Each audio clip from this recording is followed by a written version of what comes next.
Eric Perry commits to the Auburn Tigers.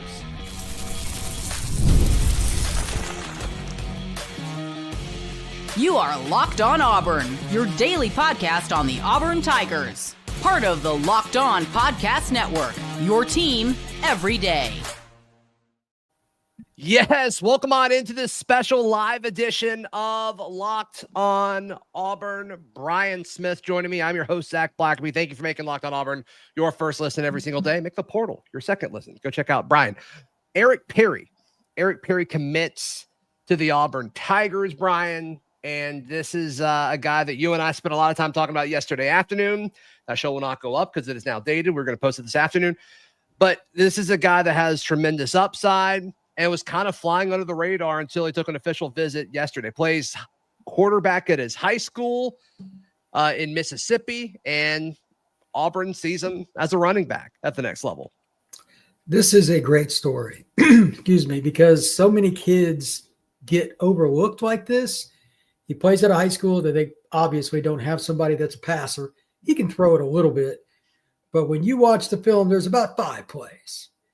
He just drops back to pass and decides to run. Good luck catching him. Sure. Quarterback draw, quarterback counter, quarterback lead, some kind of an option play. They all lead to the same thing, him making people look stupid in space. He's about 6 foot, 5'11", whatever, 195 pounds. Great balance after contact. He has the ability to change direction and home run speed. But he plays at a little itty-bitty school kind of deal. Like, that doesn't normally have a ton of players. This is great. Good for Auburn for going after the kid that they saw on film. Like, we don't care what everybody else is doing. We want that guy. I love that. It doesn't scream plan A, right? But it does scream like, hey, we like this kid. His other offers are Jackson State, Murray State, North Alabama, Sacramento State. And then it's Auburn, an SEC team. So honestly, hats off to this staff, like you said, for having the confidence in their evaluation of his tape, and of him as a player, and them knowing their scheme and their system to say, you know what? Yeah, we're not only going to offer you, but this is a committable offer. And in fact, like, it seems like you're interested. Like, let's go ahead and do this. Why not? I mean, Auburn. If you're Eric, why wouldn't you take it either? Right. Well, that's why I told you yesterday when you brought this up. I'm like, this kid's going to commit. Yeah. Because everybody around him is going to say, look, this is the one high level offer you have, and they've committed to recruiting you. They brought you in on a visit. How long is that offer going to be available? And I knew that it would be quickly. I didn't know it'd be today, but I figured the next 2-3, and like, boom, it wasn't even 24 hours later. Yeah. So let's talk about Perry just for a little bit deeper, and then we'll talk about what it does for the class. So this guy's 6 foot, 195 is what 247 has him as. I think 247 is the only place that has him ranked. 3-star there. I mean, I certainly think if other folks have found him, I think his tape would definitely warrant a ranking. I don't think that's a crazy thing to say. But, I mean, his tape, not a crazy amount of wiggle, but he has the speed, and he's got the athleticism, and he's got the size where it's like, yes, this makes sense to go to the next level. Yeah, why not? Take that player, you use him at running back. I think they'll use him in the slot some too. I assume he can catch because he's such a good athlete. He makes one cut and then he hits the jets. Like, his most important trait is first step speed. When he hits the hole, it is now. And like at the high school level, it's comical. He looks like a video game with Bo Jackson on Tecmo Bowl when he was with the. That's what it reminds me of. Yeah. So it's going to be hard to not compare him to oh goodness, Jarquez Hunter. No. I'm thinking more of like, especially when you said the slot thing. I'm like, I wasn't going to say this, but since you said the slot receiver thing, I see a little bit of like Jartavius Whitlow. Do you remember him? I remember the name, but I don't. Yeah. He was, he played multiple positions at his high school, and then he came to Auburn, and he was, he was Auburn's starter for a little bit there. But I think there's going to be some similarities of like, you can play, like you're just an athlete. I do think it's going to be interesting to see if other schools now come after Eric Perry. Big question.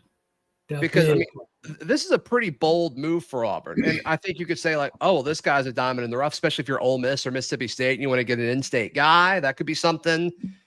Or do you say like, there's no way this guy's not like loyal to Auburn at this point, because he knows his situation. He knows that Auburn's kind of like sticking it out there for him, saying like, we believe in you. And that's got to mean a lot to this kid.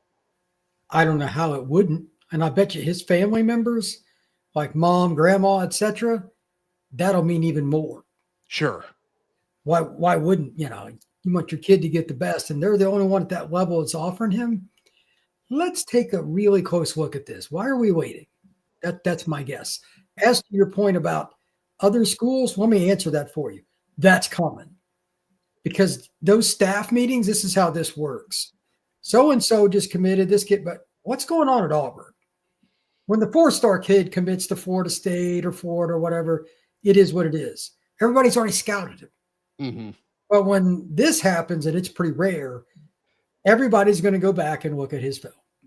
It's right time before Arkansas or Tennessee or Kentucky or somebody else. I would be surprised if his phone hasn't rang and his coaches hasn't. I have no idea what this kid's going to do. I don't know him. I don't know the program, but my gut tells me that he's going to get calls. What he does with it is the interesting part. There's only a couple of recruiting weekends left, probably not a lot of time to build relationships. And I'm only going to assume a few other schools had even contacted him. So if anything happens, it'd be a little surprising right now, but in the fall would be the big question mark. Maybe he takes a fall visit somewhere if Georgia offered or Texas or something like that. But right now he's just a diamond in the rough that Auburn found. And I think it's hilarious. Yeah.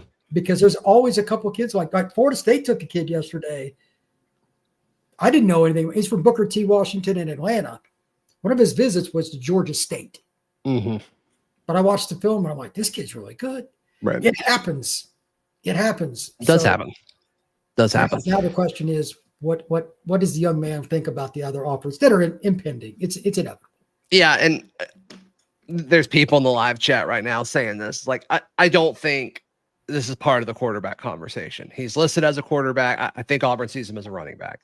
I zero chance he's playing QB for the Auburn Tigers. Now in the red zone, let me throw this out there. Well, like a package or whatever. Sure. I mean, gosh, Auburn starting fans all about quarterback. that. But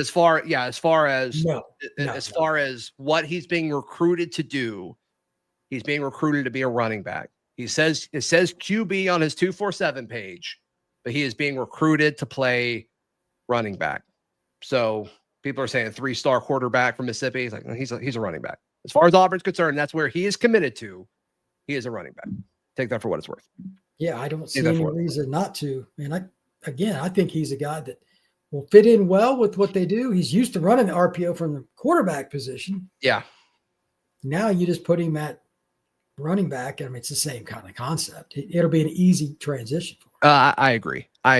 So what does this mean for the class? And what does it mean for Eric Perry? More on that in just a moment, right here on Locked On Auburn. Today's show brought to you by our friends at FanDuel. FanDuel is America's #1 sports book. And right now, if you're new to FanDuel, it's the perfect time to sign up. You can head to FanDuel.com and place your first $5 bet. And if it wins, you get $200 in bonus bets. You can take Auburn -2.5 right now against Baylor to open the season. You also can take Auburn ±7.5 wins over at FanDuel. They've got you covered. FanDuel.com is the official sports betting partner of the NBA. And, of course, the Locked On Podcast Network. Brian Smith, host of The Portal, hanging out with us as we react to Eric Perry, the running back from South Haven, Mississippi, goes to DeSoto Central, committing to the Auburn Tigers, expected to play running back at the next level. Before we kind of discuss the 2026 class, because I think there's several elements of this that are interesting, and this is a semi-nuanced situation. The state of Mississippi is super interesting when it comes to recruiting because it's not really scouted, Brian. Could you kind of tell us the landscape of what that looks like? You're muted, so we can hear your wisdom. There you are, my guy. Mississippi is such a massive state that it just logistically is a nightmare. Secondarily, unlike, let's use the state of Georgia, not much different in size, but it's much more concentrated on where the players are. It's from Athens to Atlanta and some of the outskirts. There's a South Central Georgia's got some programs, but overall, there's about 10 programs south of Macon that you're interested in. North Georgia, you can just send your coaches there, boom, you're done. Mississippi, there's a few kids in Jackson, but it's more about one kid in every freaking town. So that state gets overlooked. Even Auburn, to be honest, Alabama, they don't necessarily recruit it super heavy, and that's the state over. LSU recruits it a little bit, but more southern Mississippi, it's just a pain. So this happens in Mississippi as much or more than any other state. And I think Auburn's got a couple of guys with Mississippi ties. Obviously, the coordinator came over from Ole Miss. He's probably the guy that got this done. But unless you know somebody at some of these schools, like on a personal level, a lot of these kids don't get any exposure. Right. So I think it's great for the kid, first off, and great for Auburn again. But this is as random as it gets. It's the hardest state. We talk about this in the recruiting industry all the time. Nobody wants to go to any camps or anything there because only a few kids go to each one. There's no centralized ability to get it done. So like from one part of the state to the other, it's 6 hours. It's forever. So it's a pain. As for Auburn's running back room, my big question now is, where does Auburn stand with Jay Lamar? Are they still going after him? I knew you were going to ask that, so I just jumped in. Let's just go to it. Yeah. He's a dude. And he's at one of my favorite South Georgia programs. South Georgia has Colquitt County. It's one of the coolest places on earth to see a game. I love that place. And he is a freaking dude. Florida State, Georgia, Miami, Auburn, you name it. Is every school in the country wants him. I haven't heard anything the last few days. Now I need to look into that. Is Auburn out? Did they care? Is there a reason they took? I have no idea what the answer is. And and I think Jay Lamar and then Derek Cooper is the other one. Like those two guys are so good, in my opinion, where if you still have a shot with them, you still pursue them and you just figure it out once they're all on campus, whatever. Right. But the other element of this that I don't see discussed a whole lot when talking about Auburn's running back situation is who Auburn already has on campus that's supposed to be in this class, right, with the Auburn high school stud. And I think that's going to matter with this as well. And so, like, he's supposed to be in this class, and he's not. And I'm blanking on his name. I love him as a player. Why can't I think of his name? I'm so mad at myself. Help me out, chat. What is his name?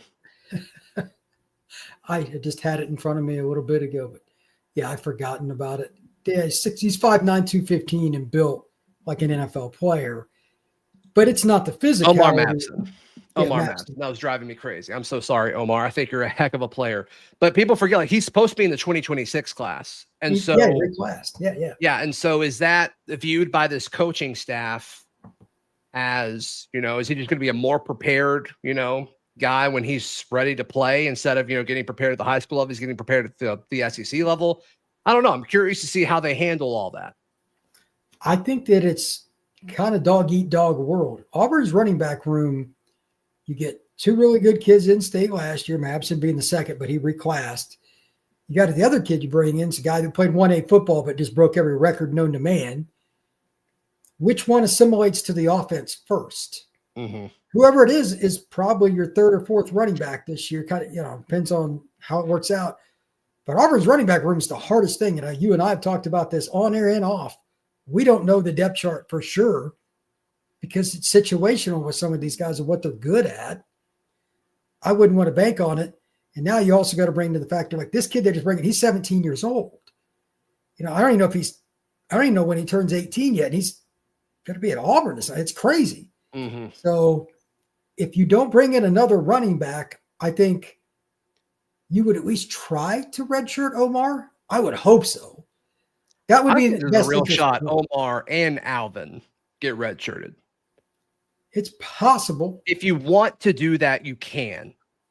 Now, do they want to do that is another story. Well, you can play each of them 4 games and they still keep a redshirt year. So you get a total of 8 out of the 2.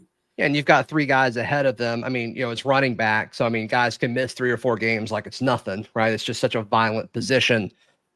But I think you could manage touches if you wanted to preserve red shirts for those guys. You could. Do they want to? I don't know. That's a different discussion because I don't think coaches care about that stuff anymore.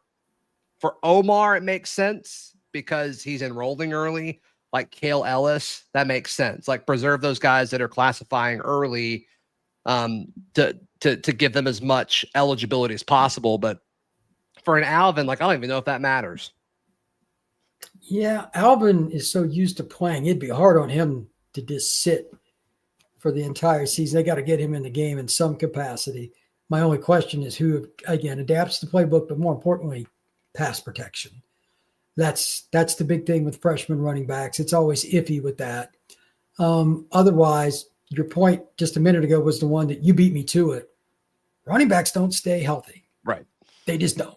3 running backs is not enough. It's not. Right. And at some point, that's going to hurt you. Remember, like 3 years ago, Ohio State started a true freshman against Michigan. And at the beginning of the season, he was number 4 on their depth chart. That's not where you want to be, but he was just next up. And he played pretty well. But like that's just the way it is sometimes. You need 5 running backs that are viable going into any season. Auburn's got 5 guys, but again, 2 are freshmen. So one of them at least is going to burn the red shirt, in my opinion, if not both. If it's both, that means injuries did smack him around because I'm sure Omar would rather acclimate to college like anybody else unless he just takes over like he's the shock and he goes out and he's a starter or something. I doubt that's going to be the case. So but for him, I hope that goes on. But again, I need to learn more about Jay Lamar. And to my knowledge, they're not going to get Derek Cooper. So my guess is they were hedging their bets. Yeah, I mean, that seemed like a pipe dream the entire time, right? Jay Lamar, though, I think makes some sense. And I think he's interested. I think he likes Auburn. He is. I put him in that category of like guys who I think like Auburn, but they don't know if this whole process is going to work or not. And so I think if Auburn would have won 8 games last year, I think guys like Jay Lamar would take us a little bit more seriously. Winning matters, Zach. It does, especially when part of your sales pitch is we can win a championship here, and the other teams that you're recruiting against, Clemson, Georgia, Alabama, weirdly, going up against Oregon for a lot of these guys, like they do win championships recently, whether it's their conference or making the playoff or whatever.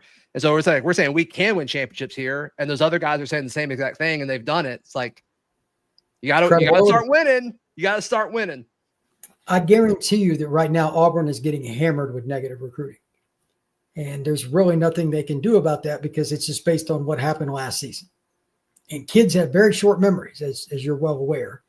I would imagine that Auburn's having to fend that off. And I don't know how you do that. No, I think you just do what you can with relationships, which the staff has done an incredible job at. I mean, and Auburn does attract a certain type of person. I mean, it's a great place to be. And then they're competitive with NIL, but until you can just start winning more, like that's what you got. This season is a lot, not just for the U-Free staff, but for Auburn overall. If you look at it, it's been the better part of 10 years since Auburn was really good. A lot of these kids that they're recruiting now don't remember Auburn being good. In another year or two, nobody will remember literally watching it live, like a team that was deep into the season with a chance to win an SEC title.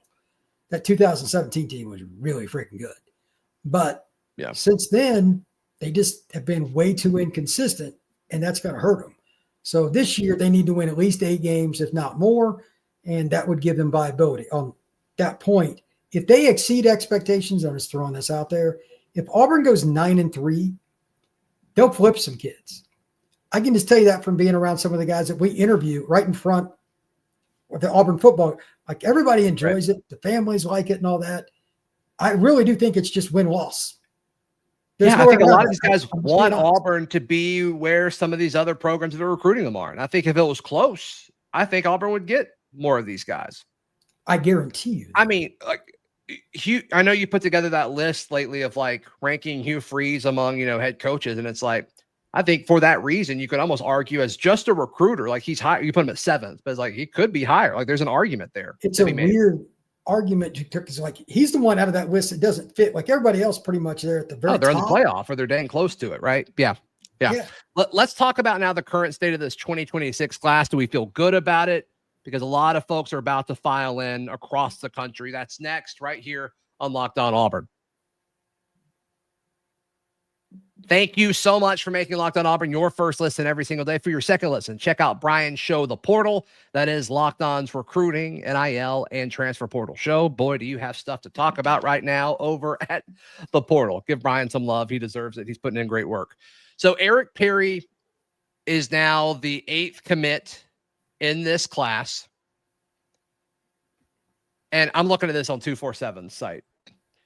He's the lowest ranked player, which isn't shocking. I mean, he's very underscouted.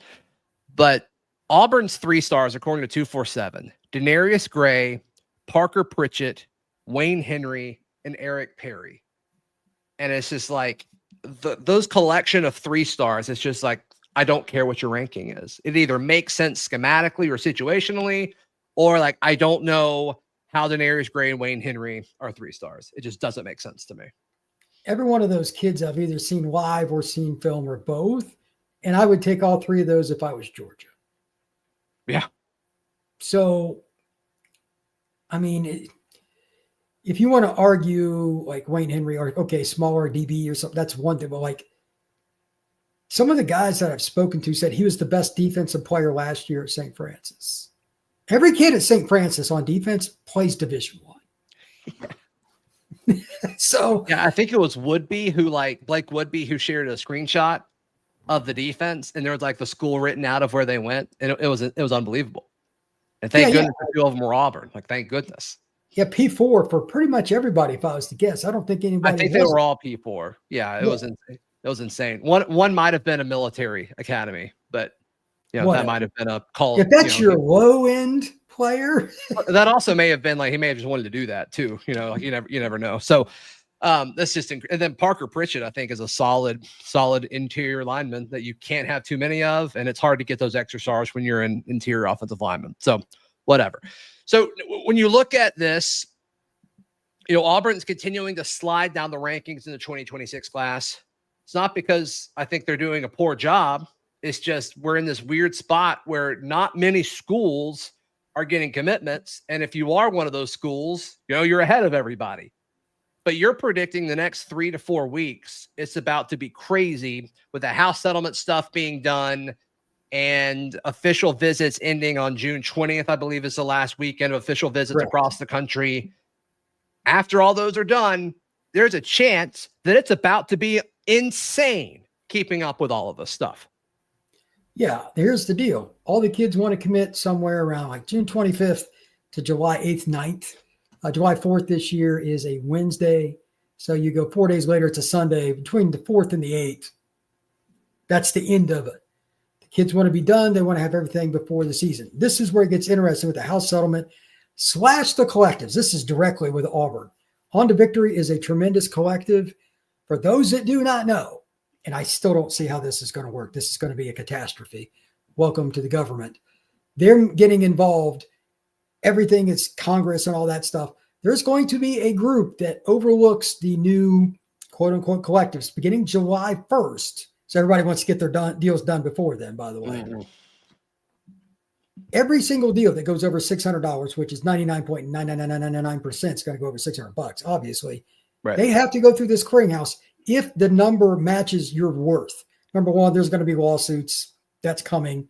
But secondarily, if you're a kid and you're down to like 3 schools, what if your deal at the other school that they offered gets cleared first?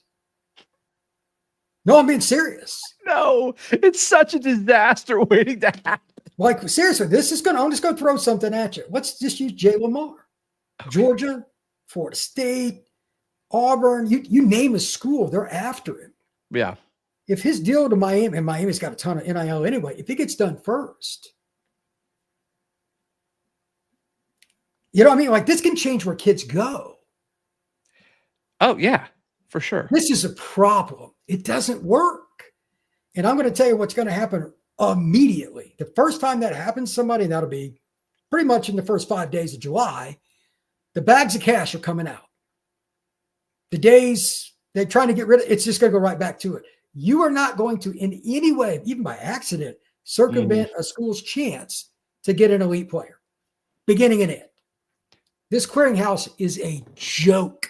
It does not work. Well, I think the first one that's going to be crazy is, let's say Ohio State running back gets whatever, and then Penn State running back, same deal, doesn't go through. Then what do you do? Like, I'm assuming you get sued into oblivion, but I don't know. That is I'm not an exactly what I was attorney. going to say. That's what I was going to say. Well, why did he get it? We're from the same area. Like, We're who's both from determining Pittsburgh. this? It's crazy. It's crazy. The idea sounds good until you try to implement it. It's just the so actual. I think it's a disaster too. All right, so just to put a bow on this, Eric Perry, 3-star, he's listed as a quarterback. Auburn wants him to be a running back, 6 foot, 195. I like the combination of size and speed. I will take 100%. And that, to me, like, I know level of competition is going to be a question mark. No question about it. That's going to be a concern for some people. Offer list is going to be a concern for some people. But the size and speed pairing is why I think this makes sense. I would not disagree with anything you just said. And he's a kid that, how often do kids like this get this chance? I guarantee you, when they enroll, Eric Perry will be first in line. When Eric Perry goes out on the practice field, he'll be first in line for whatever he can go. He's going to feel honored. This is a great story. Auburn's full of stuff like this too, anyway, like historically. So I love it. Good for them. Yeah, this guy has the makings of, being a fan favorite and 100%. a guy who's probably going to be loyal to you, and like you don't have to worry about him entering the portal. Like there's a lot of this that I think makes a ton of sense. And we said it at the top of the show, but I love the confidence that the coaching staff had to give him a committable offer. I mean, we see kids like this get offers, but they're not committable offers. But to give them a committable offer, then Eric Perry understanding the situation, saying that I'm committing. I'm going to take the SEC offer. Thank you. Auburn has won a lot of games with players like this. I think Jarquez would be the last running back that fits it, ironically, because he just left and headed for this thing they call the National Football League. But yes, he was another guy that wasn't ranked probably where he should have been, higher than the Perry kid, but still. And he ended up being one of the best running backs in the Southeastern Conference. He had a chip on his shoulder. You could tell by the way he left marks like a tire track over a toad in the road. He had something to prove, and he did it for 4 years. So hopefully for Eric Perry's sake, he does the same thing. Yeah, no question. Brian, thank you for hopping on such short notice. How can people check out everything you've got going on? The Portal Podcast. If you want to know what's going on, who committed where, previews of recruitments, previews of visit weekends, Auburn included, the Portal Podcast has you covered 7 days a week. I got podcasts. Check it out. Yep. Nope. He's churning it out for sure. Please like the video. Please subscribe. We'll see you next time. This has been Locked On Auburn.